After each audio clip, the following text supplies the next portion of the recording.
This is Inside Indiana Business Radio for Friday, January 24th, 2025. I'm Marek Mazurek.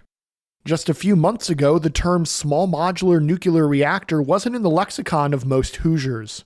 But now a trio of GOP-sponsored bills are poised to advance the new technology in Indiana with significant tax credits. At the core of the legislation is a 20% tax credit for energy companies on costs related to developing small modular nuclear reactors, or SMRs. Another key and contentious provision would let utility companies recover costs on SMRs even before the projects receive official approval. Indiana's new Secretary of Energy and Natural Resources, Suzanne Jaworski, said the state needs nuclear power to secure its energy future. Now, yes, nuclear could take 7 to 10 years to build. It's quite a lot more expensive, but that will be clean, carbon-free electricity on the Indiana grid from 80 to 100 years. Opponents, however, have qualms with how the expensive new technology will be financed. Kerwin Olson with the Citizens Action Coalition said the bill puts too much burden on ratepayers for projects involving untested technology. We are using ratepayers as economic development tools more and more, and now we are asking ratepayers to foot the costs for monopoly utility companies and big techs to think about maybe applying for approval of a small modular reactor. SMR language passed out of the Senate Utility Committee this week. Language in the House is up for a second reading next week.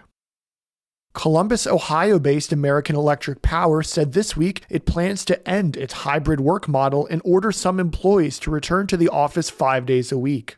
A spokesperson for the utility company told Inside Indiana Business that about 300 Indiana employees will be affected by the move. The spokesperson said the new in-office work schedule will begin on June 1st. Some employees who are hired specifically for remote roles and others who don't live near an AEP facility will be exempt. AEP is a parent of Fort Wayne-based Indiana-Michigan Power, which employs 950 people in Indiana and more than 2,000 across Indiana and Michigan. From the number one source for Indiana business news, this is Inside Indiana Business Radio.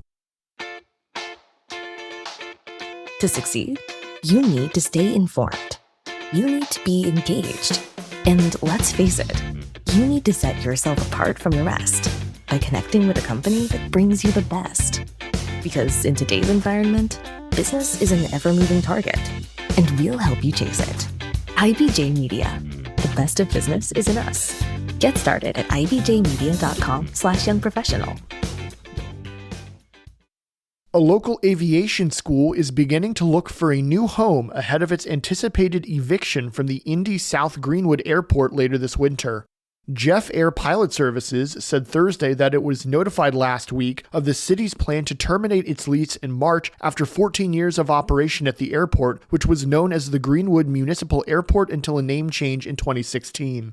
The facility is southwest of the Interstate 65 County Line Road interchange.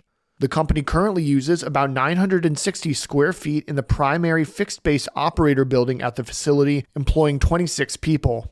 David Jeffries, a longtime Indianapolis pilot who owns Jeff Air, said the company learned of the proposal to terminate its lease only during a public commissioners meeting on January 9th. He said the company was not consulted or notified that its lease would be contemplated for cancellation.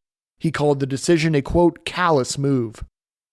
A bill prohibiting some Hoosier minors from using social media without their parents' permission got bipartisan support in the Senate Thursday and now moves to the House for further consideration. Senator Mike Bohacek said the bill doesn't try to regulate or define one specific app, but broadly applies the prohibition to any social media site. Under the proposal, anyone under 16 would need to secure permission from their guardians before accessing apps like Facebook, Instagram, or TikTok. It is up to the individual social media site to choose a mechanism to prove parental permission. A provision that allowed parents to sue companies for violating the measure was amended out in committee. The Office of the Attorney General has the power to issue a civil investigative demand to determine whether a social media site has violated the law, with civil penalties capped at $250,000. The bill passed the Senate with only 5 no votes. Indianapolis Public Schools wrote in an email to families Wednesday night that the district will not allow immigration and customs enforcement officers into schools without a judicial warrant. The message came after the Trump administration issued a new directive that allows ICE officers to arrest people in sensitive areas, including schools, churches, hospitals, and childcare centers. In an email to families, IPS included a link to a new webpage with information and resources for undocumented students and families. One of the men who helped finance projects all over downtown Indianapolis, Andy Mallon, is this week's guest on the Business and Beyond podcast with Gary Dick, presented by PNC. A weekly conversation with high-profile Hoosiers in business, sports, entertainment, and beyond. Available now from your favorite podcast provider. I'm Mark Mazurek for Inside Indiana Business Radio On Demand.